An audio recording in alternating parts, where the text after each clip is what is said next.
There are so many things rattling around in here that I don't know which one of them to let out at this moment. I don't know which one wants to come out. I know it doesn't mean anything and it doesn't matter. So it's really not important what, if anything, is said.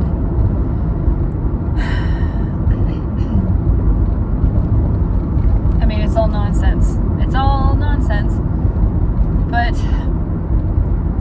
okay, we're gonna go with this one and just see where it goes.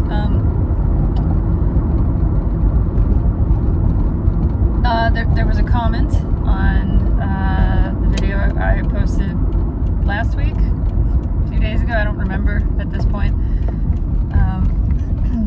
The one that freaked me out because more than 3 people commented on it. That's the one.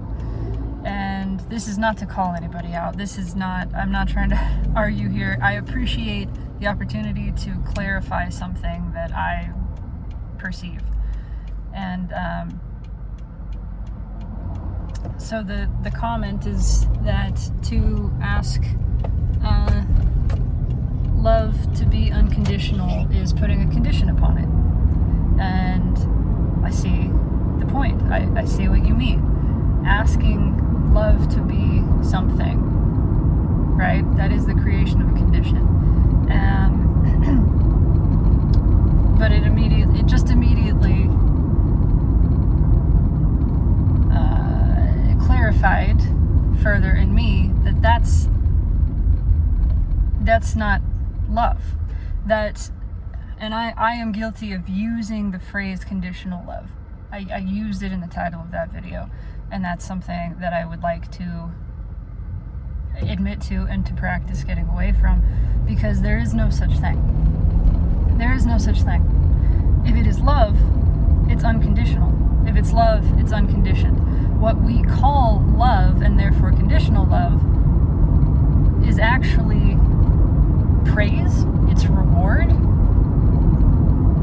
It's reward. It is the giving of praise, the giving of recognition, the giving of some sort of perceived affection. It is a conditional acceptance that is delivered as a reward for qualifying behaviors. And that is not love.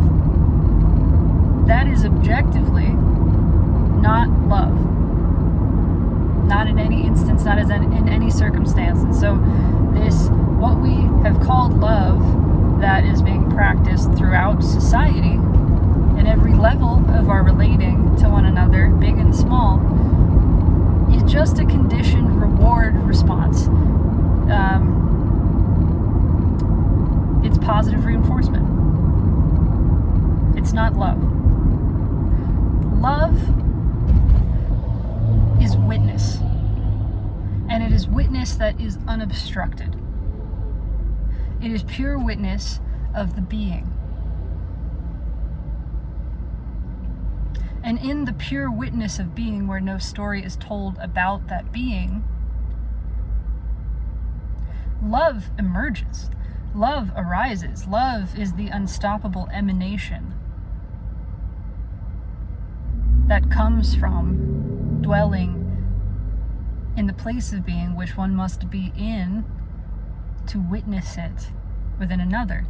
It's always a communion. You are communing with your being when you are witnessing the being of another, because it's shared. All being is shared. You can't experience yours or someone else's without experiencing both. That's love. Love is being, seeing being. This excited appreciation of being just spills forth. It just surges forward. There is no reason or logic to it. It isn't done for a reason or because of a reason. It just comes from you. You just find yourself welling up with this feeling that is appreciation for the perfect, miraculous beauty of what you are beholding.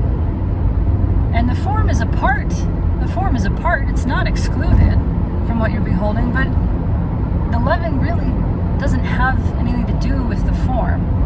The form is irrelevant. It's a perfect emanation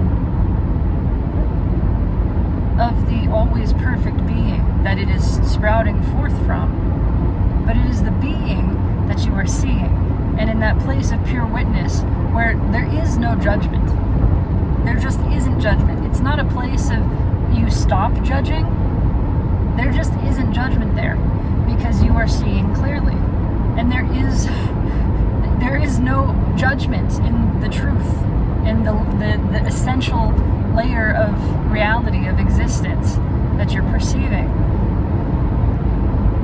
Everything just is. And it is fundamentally incredible. There's not even a mental, there's no intellectual comprehension of that.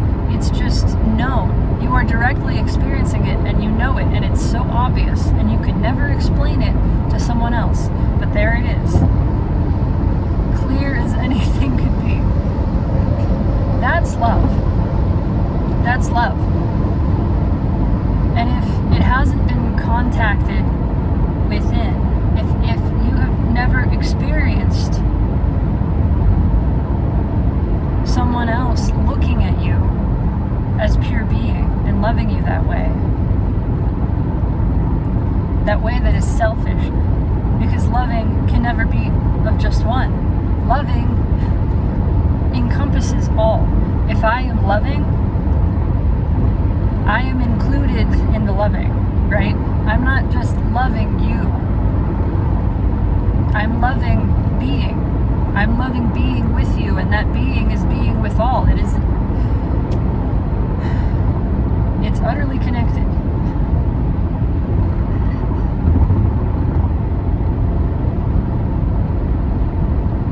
And from that place, there is no need for praise. There is really just exclamations of delight. The nonsensical utterances of sheer joy at the witness of being. Oftentimes laughter. And that is what all of this is. Life is laughter. Life is the joyful expression of its own being.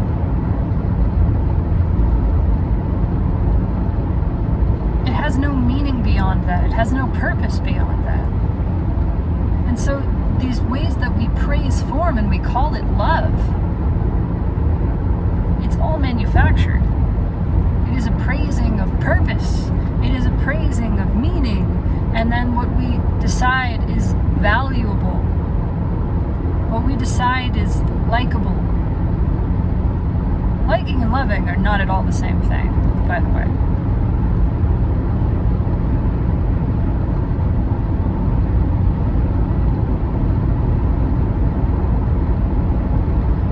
But we are so accustomed to this surface level conditional positive reinforcement and so unfamiliar with an actual experience of love that we've started to call it that. We've called it that for quite a long time, actually. I believe it has to do with how removed we've become from nature, because nature is loving all the time. Nature is never not loving. It's easy. It is easy for nature because there is no ego there.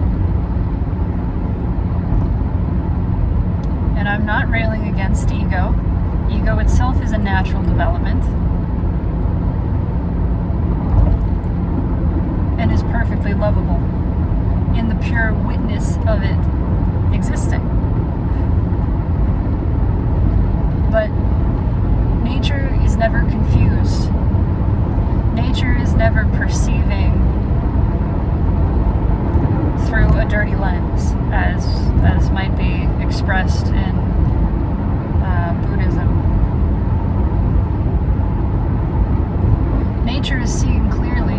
Nature is being clearly. Nature is never pretending to be something other than what it is. And it's never concerned about that. It's never apologizing for that. The tree is tree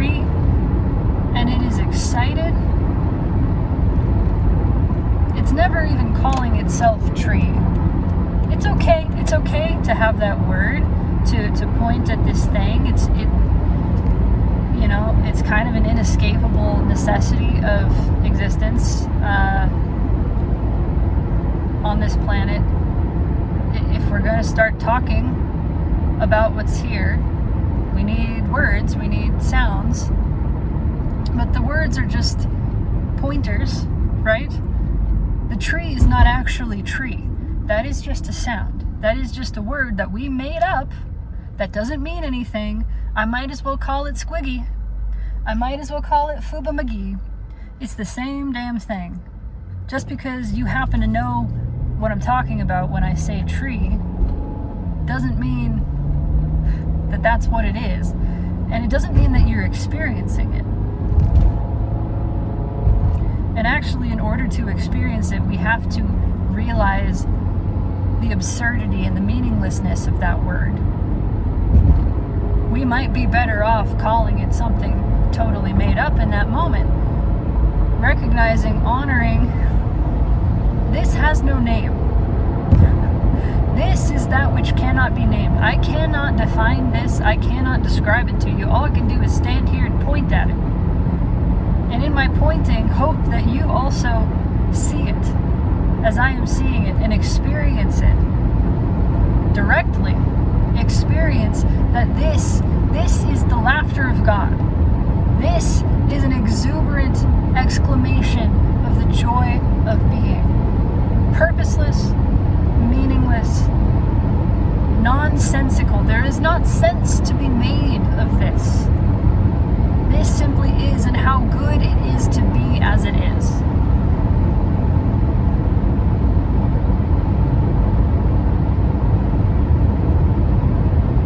And that is love.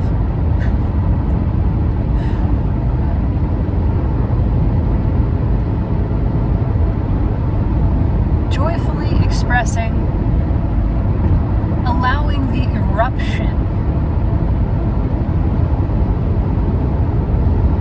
of excitement to just spill forth from the place of being. That's why everything erupts from the earth, all of this life. It is laughter. And just like laughter, it means nothing. It is the babble of pure pleasure, pure gleeful delight in the happening of it, in the being of it, in the experiencing. There's no direction. There is no purpose. I made another video about this. I may or may not post it. So maybe I'll just repeat some of the things that were said there here. And maybe I'll post it anyway, and maybe it'll just all get repeated. I don't know. It doesn't matter. But the obsession with purpose has poisoned us. It distracts us from seeing what is really here. We have manufactured meaning. All meaning is invented.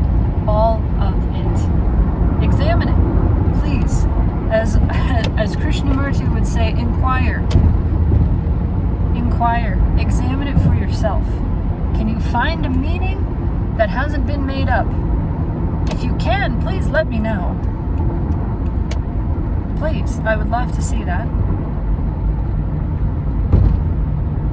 Examine meaning and discover for yourself if any of it is inherent, or if all of it, all of the time, has been and is being invented by the mind. Now, the discovery of the meaninglessness and the purposelessness of existing is a massive blow. It is a death blow to the mind-made self. This will bring about a dissolution of the self. And that dissolution is very, very likely to be experienced as a deep, painful, hopeless, nihilistic pit. And so this is not exactly a disclaimer, not exactly a warning. This has been talked about before. I have talked about this before. But the destruction of the self, particularly to a Western audience, which has invested so much into it, so very much, is not comfortable. And it is not supported here. Not even in most spiritual communities, certainly not in most psychological communities, therapeutic, whatever. The destruction and dissolution of the self, by and large, is avoided because we have a society built by the self that will fall apart when our individual selfhoods and so collective self disintegrates.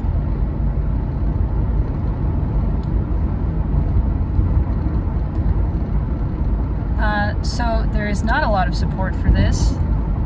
There is a lot of pushback and warning against it. And I am not warning against it.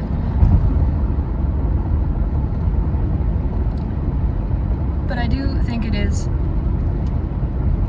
beneficial to have an awareness that when meaninglessness is discovered, when we begin investigating truly the nature of self, and we start to come up empty, and we start to really perceive meaninglessness, that nihilism is likely to occur. And this is not a bad thing. This is not a mistake, and it's not a problem. And it's not dangerous. It is frightening. At least in my experience, it is frightening. It is challenging. It is very painful. But as with all pain, there is a pleasure to be had there.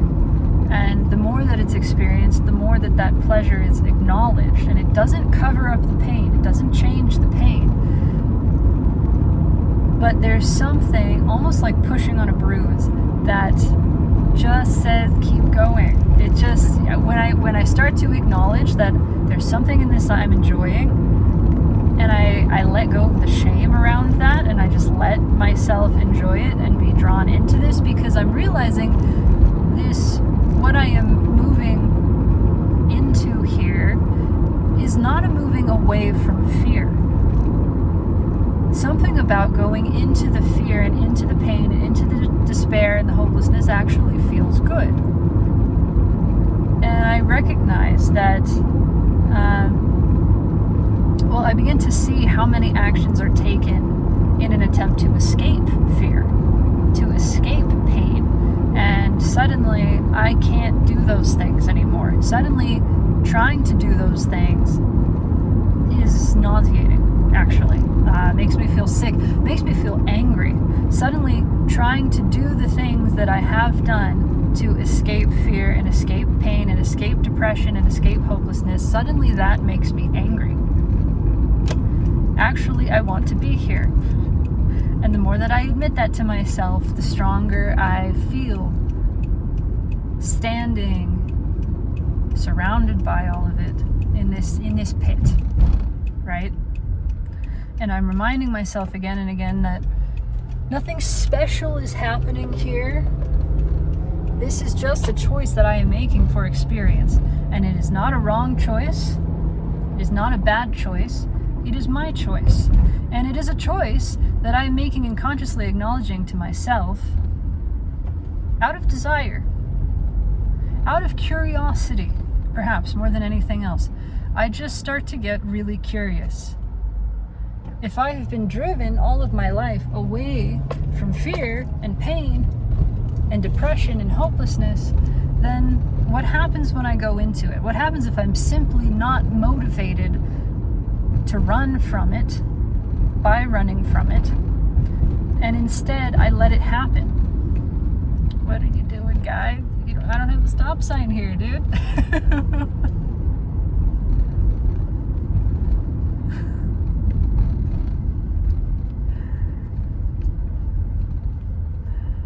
I'm simply not motivated to run away from it. So instead, I began to explore it. And I discovered that fear itself and hopelessness itself has a landscape. That actually, there's life here. In this pit, what I thought was a pit, what I felt like I was falling into, and it will likely feel like that. It will feel like falling, it will feel like drowning. And as you are falling or drowning, the mind is scrambling for something to hold on to, something to give it a sense of security and direction again. And every time that it grabs onto something, a vine, a branch, a rock, because the mind is very good at grabbing onto things, very good at holding onto things, very good at swinging from one thing to the next, finding another thing to grab onto. That is why it is called the monkey mind in Zen, I believe. But every time that you do, every time that the mind grabs hold, it realizes again that that branch is not attached to anything. The security that it thought was there was manufactured. As the mind continues seeking more and more desperately and coming up with nothing, finding that there is no meaning, there is no sense, it doesn't make sense. It makes less and less sense. There is less and less meaning. All of the things that were thought to be known are revealed as hollow, which means all of the branches, all of the vines for it to cling to start to fall away. The framework, the structure of the thing begins to fall apart. And so it begins to lose hope. Abandon all hope, ye who enter here. It begins to lose hope. And then something really magical happens. It's realizing that it's falling, it's drowning, and there's nothing for it to hold on to, and it stops trying to escape. It gives up trying to get out of this presumably bottomless pit. And in giving up, there is acceptance. And in the acceptance, new curiosity about the experience is able to blossom. Gotta go inside pretty quickly, but I'm gonna just try to finish what I want to say here. When we give up trying to escape the pit of what feels like a nihilistic, endless purgatory, a death worse than death, true, actual torture, when we accept that this is where we are and this is what we are feeling, and we only accept it when we have given up hope, when the mind has given up hope of getting out of it, and that comes with the dissolution of meaning. We turn and face what we have been trying to get away from. Not in an attempt to defeat it, not even in an attempt to understand it, but because there is simply nowhere else to turn. There is nowhere else to go. There is no getting out of here.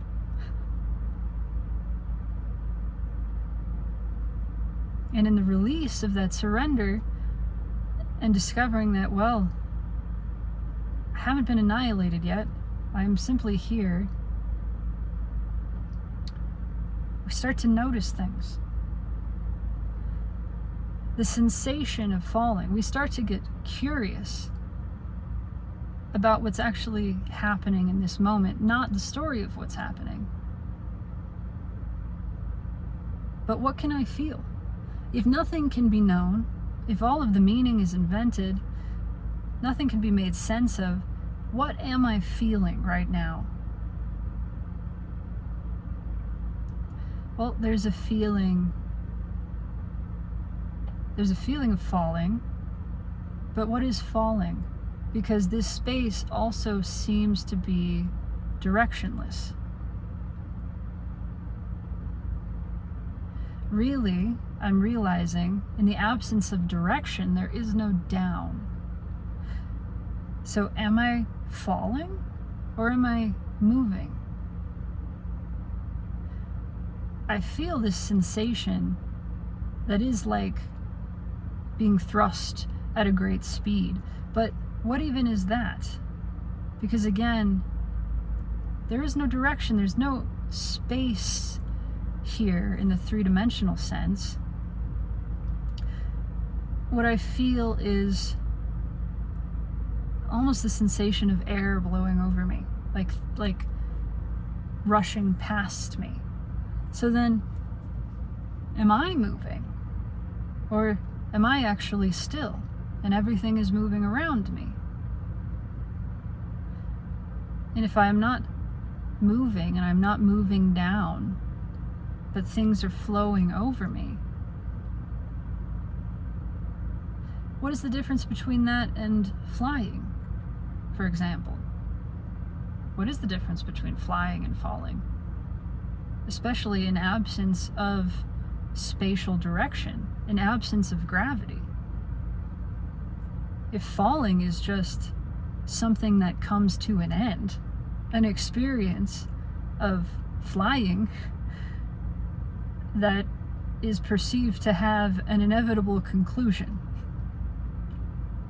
then what is flying but a sort of endless falling, where there is no earth to come back to make contact with?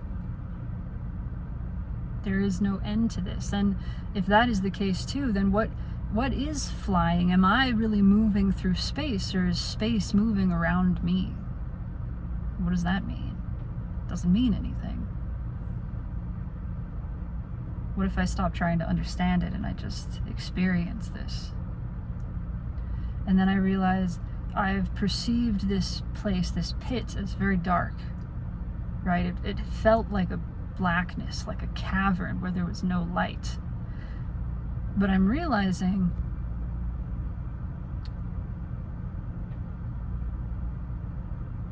perhaps it isn't that there is no light here. It is simply that my eyes cannot see. Maybe I am simply blind. Maybe my eyes are just closed. Or maybe I am blinded the same way that a pitch blackness would blind you, by light. What difference is there in blindness if it is caused by darkness or light? And so maybe again it is simply that I am blind in this directionless space because I do not have yet the visual sensors to perceive it in visual form.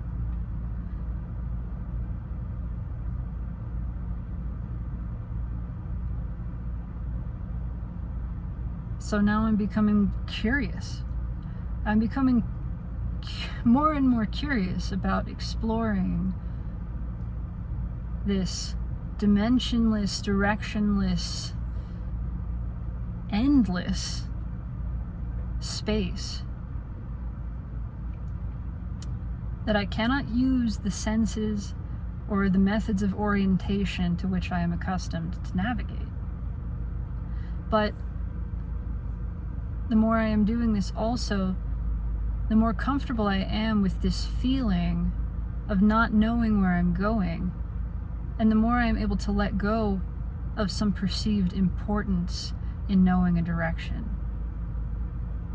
I'm realizing that direction doesn't mean anything and doesn't matter.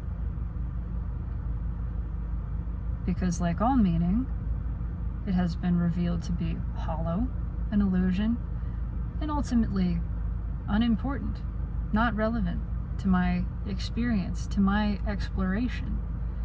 It's not a problem to be wandering around. Am I even really lost if knowing where I am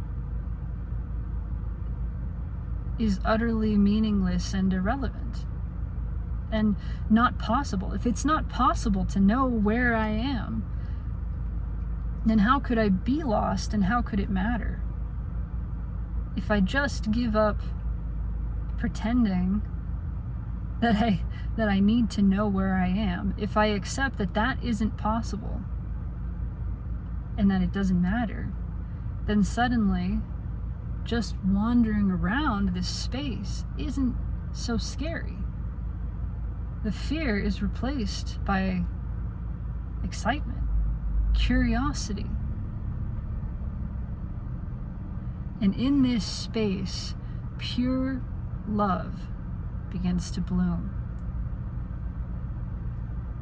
There is nothing to judge here because there has been a disconnection from the realm of judgment. Nothing can be understood here. It has to be understood, put into the box, labeled, compartmentalized, to be categorized as good or bad, as right or wrong. If I can't do that, I can't judge. The mind cannot judge what is here. And so there is only the pure witness of me. There is only me. There is no self here exploring this space. And without the self, with just me, there is just pure, curious, hello grasshopper, accepting witness. Accepting and witnessing and experiencing without understanding and without trying to understand. Accepting that there is no sense to be made of this. And that really, it doesn't matter. Really, that's where the beauty is. The beauty is in the nonsensicalness of this. There is no meaning, and yet all of this is. Now I can see it clearly, not wrapped, not obscured in layers of fabricated meaning.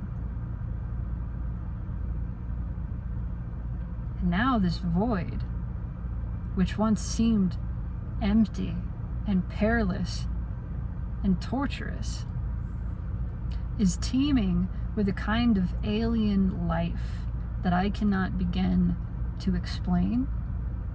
I cannot begin to comprehend. I could not describe it. And yet here it is, and it is very real.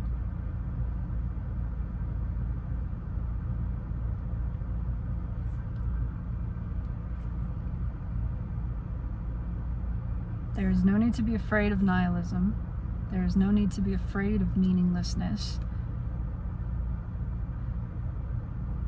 I do expect that I will experience the hopelessness and despair yet more. I don't think that process is finished. And perhaps it will never be. But that too doesn't mean anything and doesn't matter. So, who cares? Love isn't care. Love is not concern. Love is curious and really unconcerned and wholly engaged and accepting and absolutely, utterly free. And it affirms that freedom in the being of itself, for itself and all. So anywhere there is exchange, there is transaction, there is bondage, that is not love. But there is love in the allowance of all of those things to be as they are. Love in not asking those experiences to change. Love in saying, no, that isn't love, but it doesn't have to be. It doesn't need to be. It should be as it is. It should be what it is. And in fact, the being of all things as they are is perfect. And in seeing that, love emanates and surrounds and flows underneath and between all experience, including the conditioned.